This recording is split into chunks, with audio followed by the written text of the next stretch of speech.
Let's start out with a moment of silence for the addict who still suffers. All right, set aside prayer.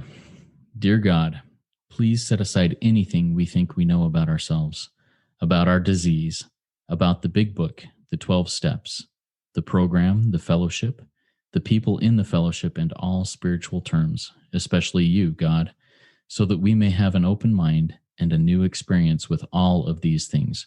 Please help us to see the truth. Amen. All right. My name is Justin, and I am an addict. And thanks to my God, the steps, and the fellowship of other addicts, I am sober one day at a time since June 19th, 2015. And for that, I am beyond grateful. Welcome to the RECO12 speaker meeting. We are an organization whose addictions include alcohol, drugs, lust, and sex, food, and gambling, just to name a few. We come together from all places, faiths, and backgrounds to learn the similarities of addiction and to gain tools and hope from others who are walking a similar path. We invite recovering addicts with at least 1 year sobriety and who are actively working their recovery in their respective fellowships to share their experience, strength, and hope on a live Zoom webinar each Friday at noon Central Time for about 20 to 25 minutes. Then we, the live audience, get the opportunity to ask questions of the speaker for another 20 to 25 minutes. In order to ask questions, please type them in the Q&A link at the bottom of your Zoom window if you're here live.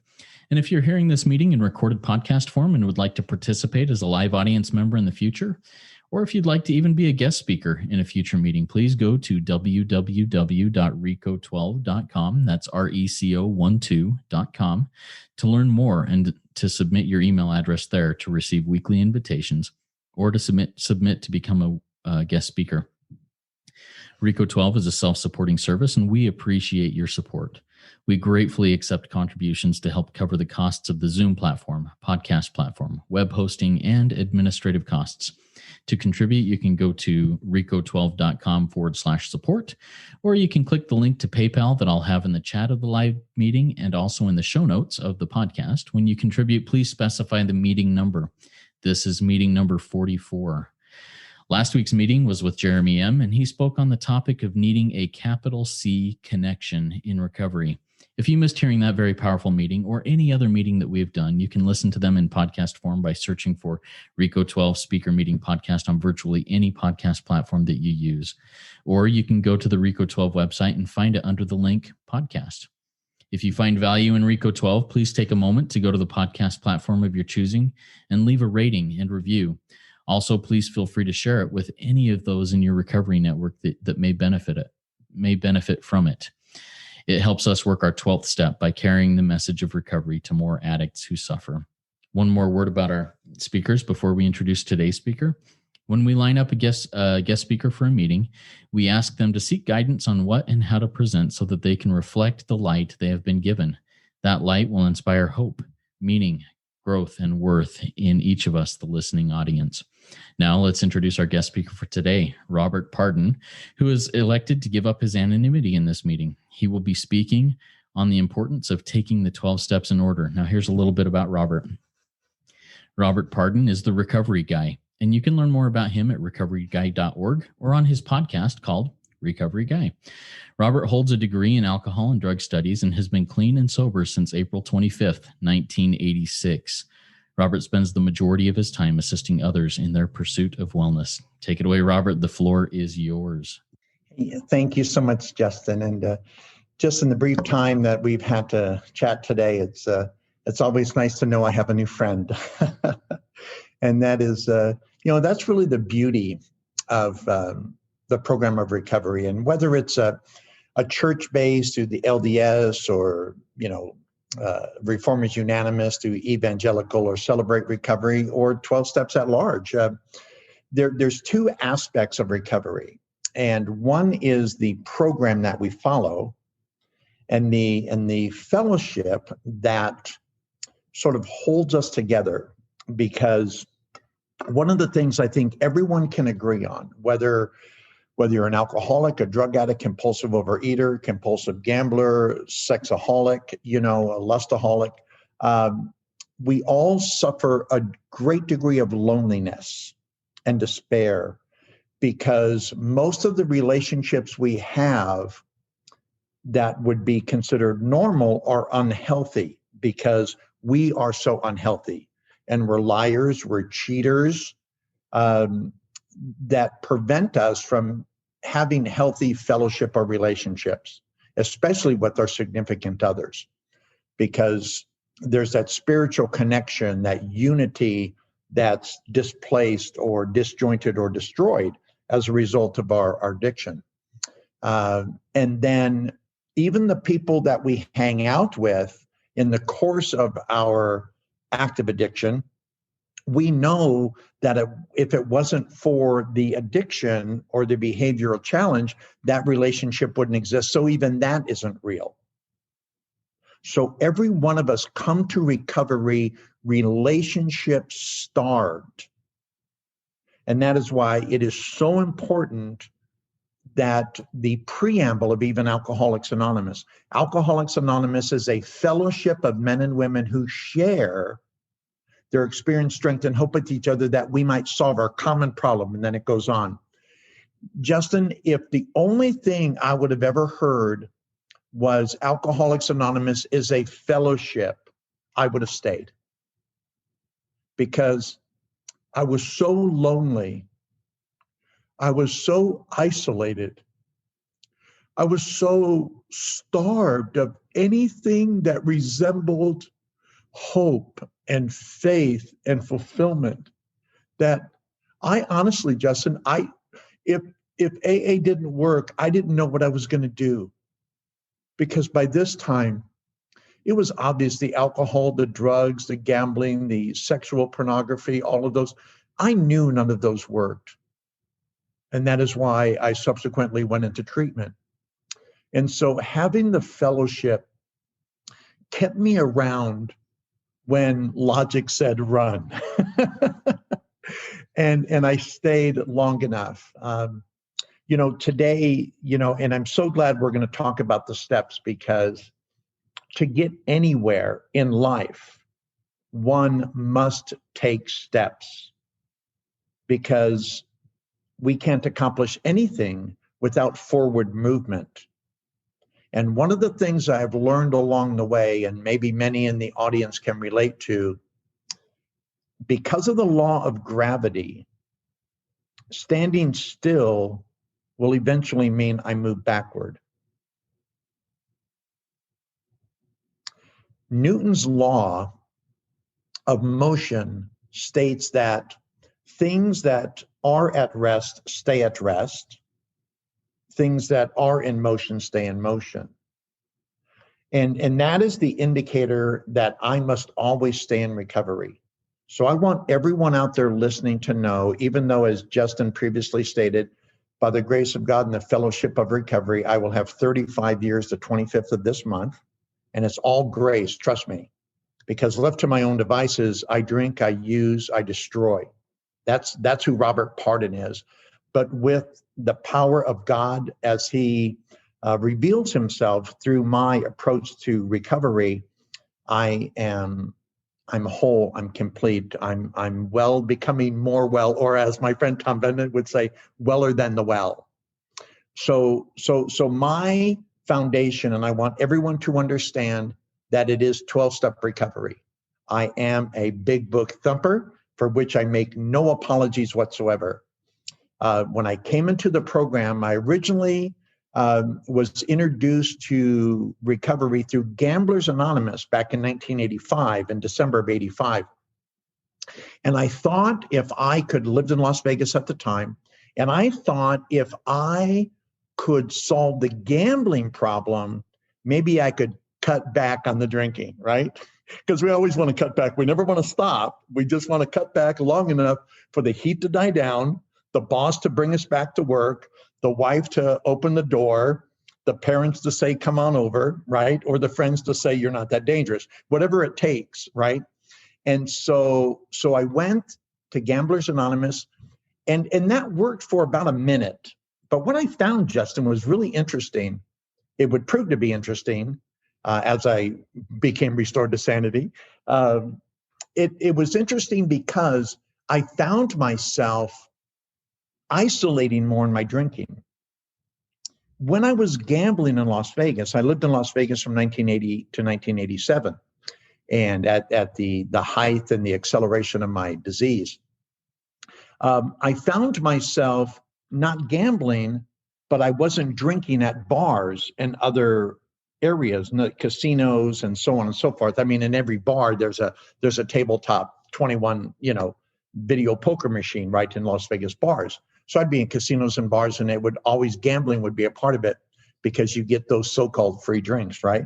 And understanding there's a price to pay.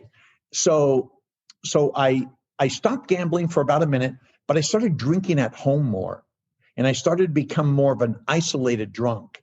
Well, once you remove the fellowship, what I thought I was fellowship, it accelerated the drinking because I became more lonely. And so finally, on February 9th of 1986, I'd lost my job. I was a room service waiter at the Las Vegas Hilton. I had lost my job. I'd lost another paycheck at Davies Locker. I woke up, and maybe you can relate, Justin, or those in the audience today. Remember those voices we would hear? And there were the voices of everyone we had disappointed along the way. And they were like what I called them the tabernacle choir. And in my head, they were saying, Bobby, Bobby, Bobby, what are you doing? And of course, there was always the remorse, there was the guilt, there was the despair, everything associated with disappointing people that you otherwise loved. This particular morning, Justin, and I'll never forget it, it says in the big book that we don't regret the past, nor do we wish to shut the door on it. And this is one area, Justin, I will never shut the door on. That morning of February 9th of 1986, I woke up and I looked in the mirror, and Justin, there were no voices. There was no one asking me what I was doing. And I looked in the mirror and I understood loneliness like I'd never understood it before. And it scared me because what it indicated, Justin, it indicated that I was going to die. Here I was, 32 years old, and I was staring at myself dead. I instantly went out to the living room. My mom and dad were already gone. I'd crashed at their place the previous night. Instantly, I went to the big book, to the yellow pages, and for the first time in my life, I admitted I was an alcoholic because I looked under alcoholism. And Justin, up to that moment, I wouldn't have admitted I was alcoholic if you paid me. But it made perfect sense that day, in that moment, to look up alcoholism. And I dialed and I dialed and I dialed. And finally, I found the Nevada Treatment Center, where they said, if you show up here with $50 and you show up within the hour, we don't care if you have insurance, just show up and we'll talk to you. And I did. I called up my dad, I said, who had been sober for 9 years at the time. And I said, Dad, if I show up with $50, some people will help me. And so my dad came and picked me up. I'd lost my license. I couldn't drive at the time. And so my dad drove me to the Nevada Treatment Center over on Martin Luther King Boulevard in Las Vegas. And that was the beginning of my recovery. I would stick around. And this is why I love the steps in the order so much, Justin, why I'm so glad this is the topic for today. I thought I could treat the 12 steps like a buffet, where I could go in and say, I like some of this and I don't like any of that. And I'm going to eat this now and I'm going to eat that later. And I may eat this in between. I could pick and choose what I wanted to do. And that's how I treated the plan of recovery for my first 71 days. And that worked right up until I relapsed. And by the grace of God and those who taught me, I was able to come back after 5 days. And not everyone does, Justin. And that's the scary thing. You know, we see some people leave the rooms, Justin, and we never see them again, because we know To get to the rooms the first time is an unprecedented miracle. To get back is grace that I don't even, and mercy that I don't even understand. Because once you hear truth like we hear in recovery, to deny that takes a whole nother level of denial that it is impossible for many to overcome. So with that, I remembered being in the Rhett Butler Motel for 5 days, trying to recapture that feeling of what I call being an almost. And I couldn't do it. And at the end of day 5, I was convinced I wanted to live. And I was also convinced that I could no longer drink because it didn't work, Justin. It didn't work at this point, and there was no greater evidence that I needed. And so that afternoon, on April 25th at 3 p.m., I walked back into the Turning Point in Las Vegas. The late lunch bunch meeting had already ended. By divine appointment, my sponsor, Max, was still in the room, just waiting for me. He didn't know. I don't even think he knew I was going to show up, but God knew, right? So he had Max where he needed Max to be, and I was going to where I needed to be. And I talked to Max, and Max and I talked about how much I needed the program. And Max taught me how it only matters if I want it. He said, Robert, so many people need this program, but the people who stay sober are the people who want it. And if you need it, you'll treat the program like you previously did. If you want it, you'll do everything I say. I said, Max, what do you want me to do? He said, I want you to get on your knees and we're going to say the third step prayer. And that was April 25th of 1986. And, you know, I've been clean and sober since. Sometimes I wonder, especially in that first year, how I made it. I remember holding onto my chair, you know, thinking I can't leave because if I leave, I'll die. I wouldn't go drink, but I'll probably get hit by a car on my way out of the meeting. But somehow I've made it. And I've been so fortunate. I went back to school. I got my degree in alcohol and drug studies. I became a treatment counselor. I've worked in various modalities of treatment, from dual diagnosis, coexisting disorders, you know, nonviolent first-time drug offenders, social model recovery, medical recovery, you name it. I've had a great opportunity. I was a DUI counselor in California, certified. That was pretty crazy because you talk about people in denial.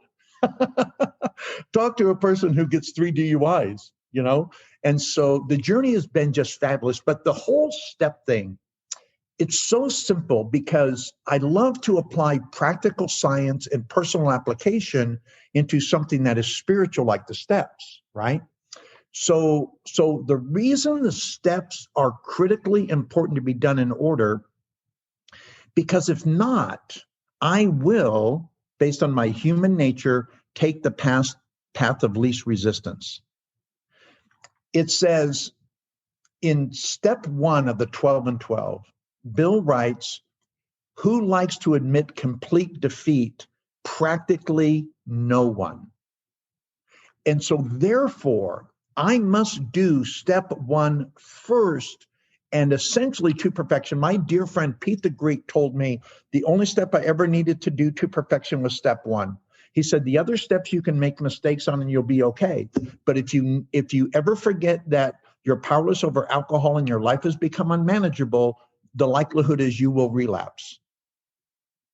So that's been my personal position. So you must do step 1 to its fullness, because if you don't, Justin, why in the hell would you want to do step 2, step 3, step 4, step 5? If I'm not fully conceded to my innermost self that I'm alcoholic or lustaholic or compulsive gambler or ad infinitum, why would I do the rest of the work? So I must do step 1, just like a ladder. How many times have you seen a person who thought it was practically safe to start on the ladder at rung 2 or 3? You wouldn't do that. Why? Because it's not safe and it's not within our body flow. These ladders are specifically designed with a separation between each rung to be stepped up in order.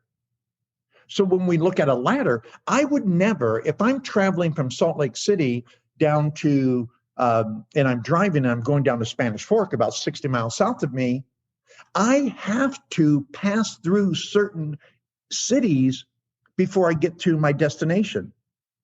It's not an option if I'm going to drive, if I'm going to walk.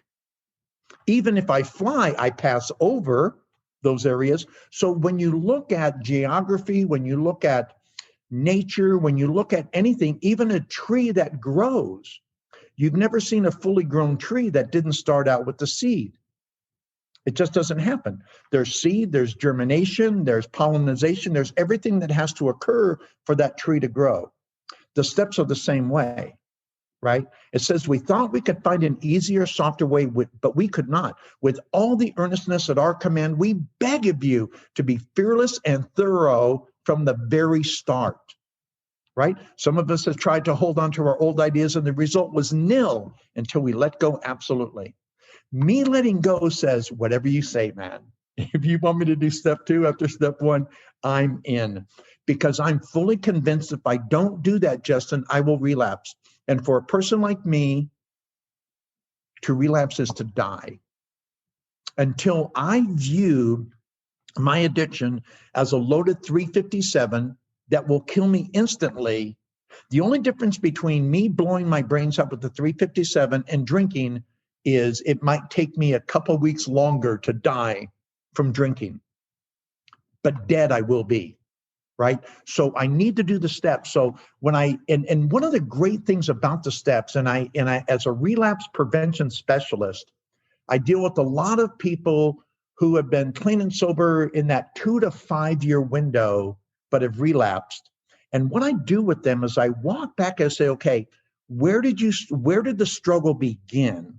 Because invariably, if we walk the steps back, we can usually isolate. Did you not believe that you could be restored to sanity? Did you not fully turn your will and your life over to the care of God as you understood him? How searching and fearless were you really? You know, one of the things I loved about what you chatted with Jeremy last week, by the way, if you're listening, go listen to the Jeremy podcast. It's exceptional. One of the things you talked about was you're only as sick as your secrets. One of the things that you had mentioned. And that's really what happens in step 5. Right? Where we admit to God, to ourselves, and to another human being the exact nature of our wrongs. Then I need to come into agreement with defects of character and shortcomings. You know what a defective character and shortcoming is? You'll love this. A defective character is I have a flat tire. A shortcoming is I don't have a spare. And so I work on the defective characters. And as the defective characters are revealed, then I look at the shortcomings whereby I need the power of God and others to fill in the gap where I'm missing, right? And then, of course, we step back into accountability mode in step 8. If I'm not fully convinced in step 4, trusting in step 3, admitting in step 5, understanding defects in step 7 or 6, and shortcomings in step 7, why in the world would I be willing to make a list of all persons I had harmed and become willing to make amends? So I wouldn't do it. I would shortchange that list because I would be denying a defect. I would be denying part of my fearless and moral inventory. I'd be omitting those things that I would painfully have to admit. That's why you can't leave it up to me, because I will always choose the path of least resistance. That's in my human nature. Right. So then once I have that, then, you know, and the beauty of the program of recovery is in step 8, I've made a list of all persons I had harmed and became willing to make amends to them all. The majority of people in my immediate life, by the time I get to step 8, they're already accepting amends, because really all they wanted me is to become well. All they wanted me is to become back and part of the family. Right? So the most important and spiritual and interpersonal relationships in my life are already migrating back, some cautiously and well they are, but they're starting to come back. So when I get to step 9, which if I don't do a step 8, there's nothing for step 9 to do. Just like if there's no step 4, what are you going to admit in step 5? So you see the interconnection and the reason why they are in order. I would never consider trusting God and then jumping right into step 8, because what am I going to tell him? I need step 4 and step 6 and step 7 to understand the fullness of step 8. So I go through step 8, I get the foundation for step 9, right? And then I make direct amends to such people wherever possible, except when to do so would injure them or others. And this is really important for everyone to understand, especially still me, that we want guidance through these things. So if you don't have a priest, a rabbi, an imam, a pastor, a mentor, a recovery sponsor, get one. Do not try to attempt to do these steps by yourself, because very often I would get stuck in a step and I needed to go to my sponsor, who would share his experience, strength, and hope with me, how he got through that particular blockage to completely and successfully do that step. Then once I get to step 9, here's what's great. According to the big book of Alcoholics Anonymous, it says, for by this time, it's step 9, for this time, sanity will have been restored. That's what it says. If you have a problem with that, your problem is not me, because I'm quoting the big book of Alcoholics Anonymous. I want to make that very clear. So send your emails to, right? New York, New York. So then once I get set for that, here's where it gets really exciting. I've already launched into the spiritual realm. I've catapulted into a spiritual dimension, the domain of the spirit. And now I can safely live steps 10, 11, and 12. I am of the school, Justin, that I never have to go back, unless I'm working with the newcomer, I never have to go back and do steps 1 through 9. And here's why. What is the first word in step 10? It's continued. Continue to take personal inventory, and when we were wrong, promptly admit it. So that means that all the previous steps, I need to continue. If I'm continuing something, why do I have to go back? So within step 10 embodies all of the previous steps. I continue to take a personal inventory. When I'm wrong, promptly admit it. It has a daily, a spot check, an annual, and a semi-annual house cleaning. So I don't need to do step 4. I do step 10 on a regular basis. That's what I've been taught, right? Why go backward when you can go forward? And so this is about going forward for me, and it's what I teach. So then I launch from step 10. It gives me the energy, the excitement, the clean slate, Justin, to jump into step 11, where I sought through prayer and meditation to improve my conscious contact with God as we understood God, praying only for the knowledge of his will for us and the power to carry that out. And then, of course, I go into step 12, having had a spiritual awakening as a result of these steps. So embodied in step 12 is steps 1 through 11. Isn't that a beautiful thing? On page 85 of the big book of Alcoholics Anonymous, it says, what I really have is a daily reprieve contingent on the maintenance of my spiritual condition. And then after that, it says, what I really need to do is find out God's vision for me and then go do it. That's steps 10, 11, and 12, embodied in that paragraph of page 85. And that is my approach to the steps. That is much of my personal history. Obviously, there's more, but my middle name is More, right? So there's always going to be more. But I think that takes us to our 25 minutes. And thank you for the platform to share. Obviously, I have energy. I'm so passionate about recovery, because this life I've been given, Justin, is so much more than I ever deserved. I could not have dreamed this life. And when I meet newcomers in the room, or I go to speaking, or I work with the new coaching client, I want them to find what I find. You know, if you want what we have and are willing to go to any lengths to get it, then you are ready to take certain steps. That's why I'm such a believer, because without the steps, Justin, we wouldn't be having this conversation. Awesome. Robert, that was really, really good. Your description of defects of character and shortcomings just blew my mind. I've got to do a lot of thinking on that. And I think I'll ask a question about that to dig a little bit deeper when we get into the Q&A. But before we get into the Q&A, and a reminder to our live audience, please type your questions in the little Q&A section at the bottom of your Zoom window. Looks like two speech bubbles over the top of each other. And we'll get to those here in a minute. But before we get there, Robert, can you please take just a minute and explain how the fellowship helps you today, the fellowship that you choose to attend, AA, and how that helps you today? Great question. And because the fellowship is so vital, we are social creatures. It is not good that man should be alone, right? We are social. It's stamped in our DNA is not only our need for others, but because I believe I am my brother's keeper, I need to feed as well as be fed. And that requires you and others like you. So when I walk into the rooms of recovery, regardless of where I'm at, and maybe you've experienced this as well, I'm home. I could be in Springfield, Missouri, and all I have to say is, my name is Robert. I'm a happy, grateful, recovered alcoholic. And it's like all my brothers and sisters showed up just to see me. And that's the magic. And I love magic when it comes to God and his provision. God has ordained and resides over the rooms of recovery. And he's empowered each of us to make the most lonely and scared person that we were and make them feel at home. I remember, Justin, and I'll never forget this, the first time I walked into a room of Alcoholics Anonymous and realized how much I belonged. And the warmth and just the feeling.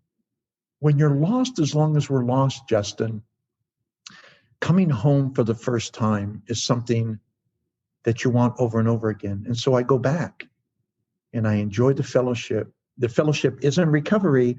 The fellowship is the emotional fulfillment of the recovery. Thank you. I love that last, I loved it all, but that last phrase, the fellowship is not recovery, but it is the emotional fulfillment of recovery. What a beautiful way to put that. All right. We've had a few questions come in, and I'm sure we'll have more, and I've got a couple lined up here also. But our first question for you, Robert, is from one of our live audience members. Says, I love your story. I love your share. So many gems. How long did it take you to fully complete the 12 steps? And when you help people, how do you know if they are moving too slowly? Great question. Who's the name of the questioner? Came across as an anonymous attendee. So that one. Hello, anonymous attendee. Yes. We will call you AA. That's pretty good. Yeah. So, I remember really starting the steps when I was about 9 months sober. I had done step 1. That's the only reason I was able to stay. So at about 9 months, I was tired of the pain of not doing the steps. And I would see other people around me achieving things I knew I was capable of achieving. And the common denominator was they were working the steps, I wasn't.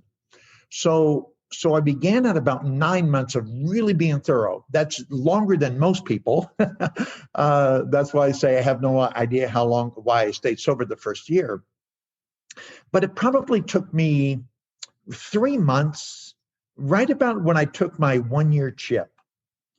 I honestly say I had worked all 12 steps and began going back over them just to make sure, before I was introduced to the concept of steps 10, 11, and 12, I continued to go back, kind of like that buffet thing. Now that I had done them in order, I can go back to the buffet and eat what I liked, right? And so I would be uncovering, because one of the things that we do as we experience clarity, spiritual, mental, emotional clarity, we want to fill in some blanks. And so this is where, and I think the second part of your question is really valid as well. This is where good sponsorship and mentorship really comes into play. And you always want a person that has worked the steps and is exhibiting recovery as it's defined in the big book. Don't take your advice for it, because you might still be jacked up. So look in the big book. if they match what the big book is saying about happy, joyous, and free, we're not a glum lot. They have recovered from a seemingly hopeless state of mind and body. They believe they can go anywhere and do anything. Those are the characteristics you want to look for. Judge them by the criteria that you want to live by. If they are consistent, use them. If they're not, treat them as a friend and as a confidant. So let them be the reason, that push you forward and to get you off your dime and to continue to accelerate. Some of us come in sicker than others. And so every individual has to determine that for themselves. And I wish there was more of a definitive answer, but here's the deal. When you're half stepping. I knew. I didn't always admit it, but I knew when I was taking longer in something I should have already done. And I hope that addresses your question. Thank you so much, Robert. I appreciate that. Have another question from Jacqueline from our live audience. She says, I'm stuck on my 4th step. Any tips? The 4th step is a list. It can't hurt you. The 12 and 12 really lays out, the 12 and 12 of Alcoholics Anonymous really lays out a great blueprint. The big book does, but you have to remember that the 12 and 12 was written and published about 16, 17 years after the original big book was published. So the founders and Bill had great experience in how the step works. So do your 4th step with the 12 and 12. Know that it's only a list, right? If you're having if it's an emotional or spiritual problem, look at step 3. Because if we made a decision to turn our will and our life over to the care of God as we understood him, the likelihood is we're not doing things in the flesh, because flesh will scare me. The spirit realm doesn't, because God is doing for me what I could not do for myself. And I hope that addresses, but again, it's a list. Be as thorough as you can be in the moment, and trust in God, and know that a list can't hurt you. I love that. And I'm going to harken back to something you said in your first portion of this. You said the only step that needs to be done perfectly is step 1. And I know that I got hung up on my step 4 a little bit, thinking I have to be absolutely perfect in this. Yes, I need to be searching and thorough, but I've got step 10 to do for the rest of my life if something comes back. I don't need to worry about every single thing at this point if it's not there. So exactly, because you know what? It says in the big book that we're no longer able to differentiate the true from the false. Sometimes that clarity, I'll tell you, Justin, there were some stories that I told that in year 2 and 3 and 4, I was wondering if they were really true. And so there are some things that might not come to me. That's one of the reasons. Thank you for reiterating step 10. That's why it says continue to take personal inventory. So I never really stopped step 4. I just elevate it to another position. Very good. Thank you. All right. Another anonymous attendee, another AA, asks, have you completed all of your amends? And if so, I'm wondering how long it took you to complete those amends. Wow, that is profound. Thank you for that question. Some amends I'm continuing to do, because I did so much damage to some people, specifically my 2 oldest daughters, who I walked out on. And,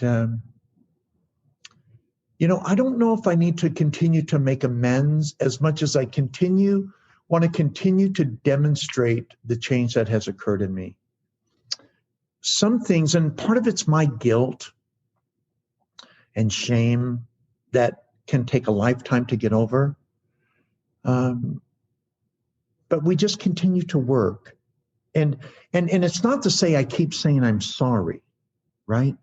But I keep demonstrating who I am now. I don't go back and say, I'm sorry what I did to you at 6. I'm sorry what I did to you. We do that. But I want to create more evidence of that sorrow. It's kind of like the word love. Love is a verb, not a noun. And so is amends. Amends is a noun that we continue to live. We continue to demonstrate. Fortunately for me, my two oldest daughters, Kathleen and Carol, they're so gracious and so forgiving in their relationship with me. However, my oldest daughter said to me about 8 years ago in her driveway when I went to visit her, she said, "Dad, our relationship may never get better than it is now. So if this is good for you, we can have this. If not, I can't help you." And it broke my heart as a dad because I was reminded 27 years in my sobriety, the harm that I had done while I was still in my addiction. And, I didn't go back. I didn't revert. I didn't do woe is me. I just said, I need to further demonstrate to her who I am today. And so that is my amends. Continue to do the things that we know we need to do and allow them, because I can only control one side of it, Justin, and our anonymous asker. I can only live out this life that I'm living. It's up to the other person to receive and accept to their own spiritual growth or position. I can't control that. I know that every night when I lay down my head and I've done my 10th step, I know that I was the best person possible. And if I wasn't, I know to address that the first thing in the morning. And that's all I'm capable of doing. Very good. Thank you. We have another question from one of our live audience members. Thomas asks this: how do you impress upon those you sponsor that relapse is death, as you explained it? And how do you respond when your sponsees relapse? Wow.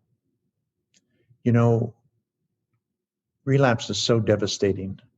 It's such a terrible defeat. Love and tolerance is our code, man. I embrace them. I treat them the way Max treated me, without judgment, putting God before himself and letting me reconcile with that. I don't let people that I work with off of step one until they can articulate to me.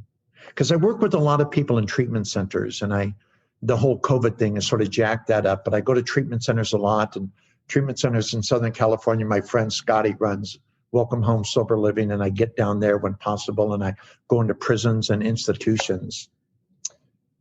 And I make sure that they understand their hopelessness to the best of my ability. And then if they relapse, I own some of that, though at the end of the day, they will have to. So I treat them with love and tolerance and patience. Because I know some people, one of the guys that I've sponsored, he's 7.5 years, almost 8 years of recovery now. I met him in a treatment center down in Payson, Utah called Steps. And Chris T was in treatment 11 different places before recovery took hold. And you know what he does today? He goes and he emulates what I do because of how I treated him every time he relapsed. I know, again, Justin, as we had previously said, when you leave, it's more than likely you're not coming back. And I grieve because I know what that loneliness and despair is like.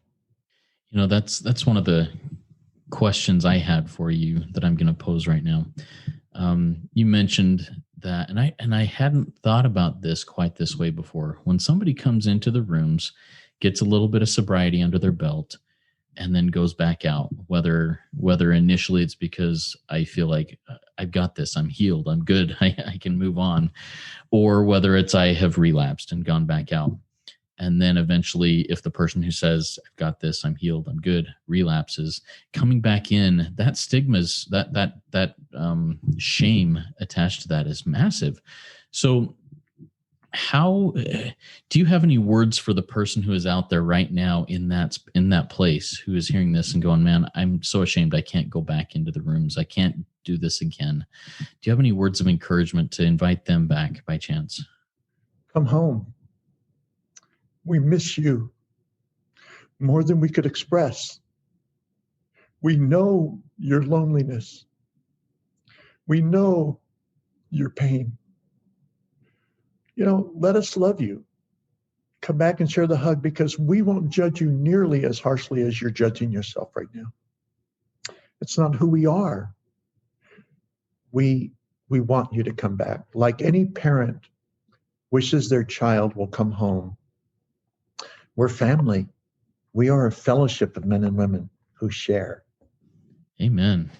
All right. So we have a clarification that comes in from one of the who was previously identified in here as an anonymous attendee. His name is Yitzi, and he says, I'm Yitzi in New York. I asked the previous question about amends. I meant to ask if you made every last approach and did your utmost to clean up your past. I have a clear list and I'm slowly moving through them. And obviously there's resistance, especially after being sober for a bit and the main harms were cleared up. So any other thoughts on that, Robert? Yeah. Yitzi, thank you so much for opening up your anonymity. That's always courageous. As Justin previously stated, my name is Robert Pardon. I have no anonymity, and rightfully so. I want you to be able to find me. And that's one of the reasons that Scott Shields, who just celebrated 37 years, one of my mentors early on, will say, I said, Scotty, why do you say your last name? Isn't this anonymity? It's Scotty S, right? Robert P. And he said, bro, there could be a number of Scott S's. What if I'm in the hospital? What if you need to reach me? I want you to know how you can find me. So I adopted that as well. So Yitzi, here's the deal. I only own the amends. I don't own the receipt of it. And that's what I have to separate. Made direct amends to such people wherever possible. Some people don't want the amends. Some people need more time. I had family members, Yitzi, who would not even answer the call until I was a year and a half, 2 years sober. They wouldn't even recognize me because I had done so much damage over time. I can't do anything about that. I have to learn how to be happy, joyous, and free as I am honest, open-minded, and willing. And let God do for me what I couldn't do for myself. I can't mandate that a person receive my amends, but I can pray to God to soften their heart, to see me as I'm desiring and actively living to be seen. That's all I own. That's all I can control. Thank you very much. I have one more question. If anybody else in the live audience has another question, we've got a couple minutes to wrap up. But the last question that I have for you, Robert, I loved a couple of things you said, but I'm going to go to the defect of character and the shortcoming analogy you made of the defect of character is me having a flat tire, and the shortcoming is me not having a spare tire to replace that flat tire with. How would one go about making sure that I have a spare tire in order to replace that flat tire when it manifests itself?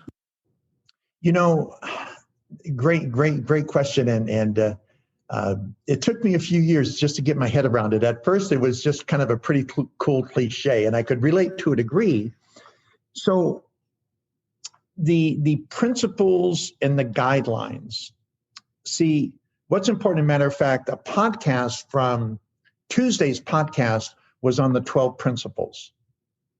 So the shortcomings, shoring up the shortcomings are hope and tolerance and all the attributes that a recovered person has that prevents them from going back to being the person that we were. And so as I work through the program, and I develop a greater degree of love and compassion and hope and care and honesty, all those things. And I begin getting involved in service, and I understand unity to another level. these are the things that will strengthen me to almost make me bulletproof. In the big book of Alcoholics Anonymous, it talks about permanent recovery. I believe I have achieved that, but the way I've achieved it is by staying, like today is 12,767 days for me, right? Which is even more impressive than 35 years, right? Because it's like, wow, that many times in a row. Because, we're people who would swear up at 9 o'clock at night and be hammered by noon the next day, right? So 24 hours is like, are you kidding me? I can't go 12, right? And all of a sudden, we're putting all this time together. So I think a lot of it is just an accumulation of attributes and qualities. That's why we need to still keep digging. And we sought through prayer and meditation to improve our conscious contact with God as we understood God, praying only for the knowledge of his will for us and the power to carry that out. And as we say certain prayers, like the 3rd step prayer, the 11th step prayer that you did with Jeremy last week, it's a way, where there is doubt, let me sow this, and where there is hatred, let me sow love, and where there is this, let me sow that. It's almost like a Proverbs approach, a compare and contrast. This is who I was, this is who I need to be, and it's what I call the exchange theory of recovery. It's something I've developed over the years. So if I want to not live in darkness, I just have to learn how to introduce light. Right? And that's what we do. Once we find out what our defects of character are, we introduce we introduce in shortcomings, we introduce attributes that push them out as they introduce new things in. Does that help? Yeah, it does. And I'm like you said, it took you a couple of years to process that and see that. When you shared that with me, it just kind of blew my mind a little bit, and I'm going to take some time processing that. But thank you for your help in getting me started on that. Oh, you're welcome. Yeah. Very good. So before we go into our closing reading and launch off into the day with the Serenity Prayer, do you have any final words of wisdom or invitations for us, the listening audience? I'm going to share. I was sharing this with Elise the other day from Sober Pop and Clubhouse. And I'm going to share with you what my sponsor, Jack, told me. Jack passed away of cancer a little more than 2 years ago with 44 years of personal recovery. And I sat in his bed, and me and this person named Richard, who just celebrated 35 years, April 2nd, we're just a few weeks apart.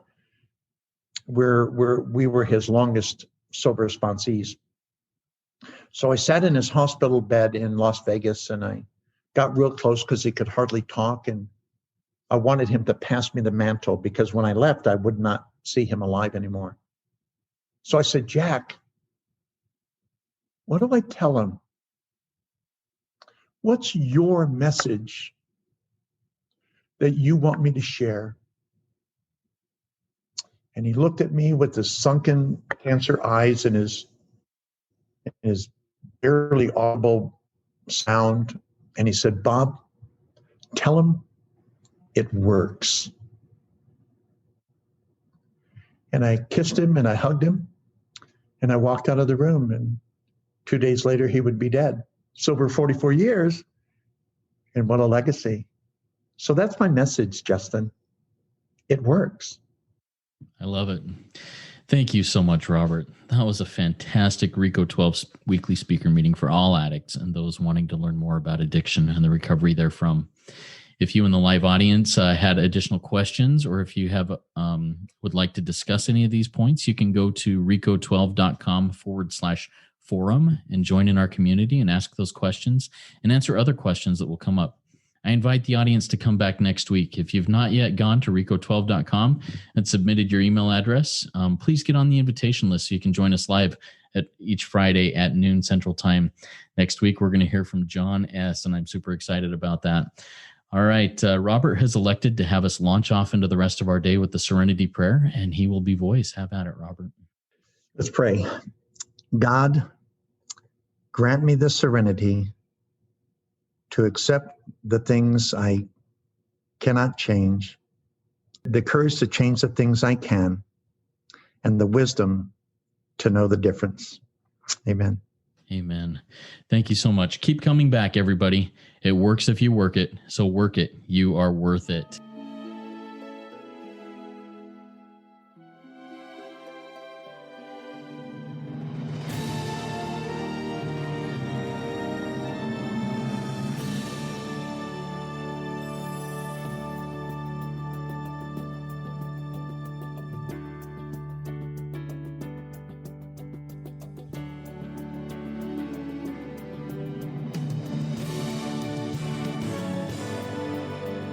Standing still a moment, carving out this time, reflecting on the landscape of this life of mine. Peaks too high to conquer, streams too wide